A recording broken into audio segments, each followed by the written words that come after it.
Mga anong grade na pala kayo? Sige. 7 po. 7? Grade 4. Grade 4. Kilala nyo na ako. Ito 4. Kilala nyo na ngayon ako. Oo. Boy, napapanood nyo pa ako, hindi naman yata eh. No, ngayon pa lang no. Ito ang bugtungan nyo. Kayong 4. Yan.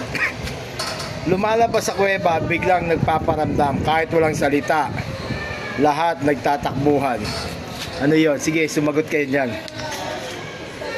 No. Ito? Hindi. Lumalabas sa kuweba, biglang nagpaparamdam kahit walang salita. Lahat nagtatakbuhan. Langgam. Isa pa, ikaw naman. Ikaw naman, ano sa'yo? Ikaw nga, dali oh. Tag-isa-isa. Hindi ko buhan. Hindi. Lumalabas sa kuweba, biglang nagpaparamdam. Kahit walang salita, lahat nagtatakbuhan. Langgam din. Ikaw, ano sa'yo? Langgam din. Ikaw, Langgam. ikaw. Langgam din. Yan oh. Mali. Kahit walang salita, nagpaparamdam daw siya. Ano? Langgam. Ulit ha, isa na lang. Lumalabas sa kuweba, biglang nagpaparamdam. Yan. Kahit walang salita, lahat nagtatakbuhan.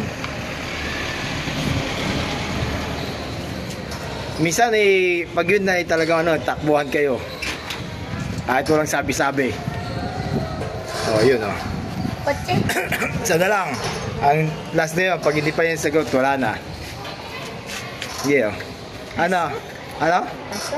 Aso hindi. Ang tamang, ikaw, Aswang. ang tamang sagot doon ay utot. Uto. Oo, di ba? Walang paramdam yun pag yun eh. Pag yun lumabas, di ba, nagtatakbuhan, sasabihin eh, I'm utot. Oh, yun yun. Salamat sa inyo.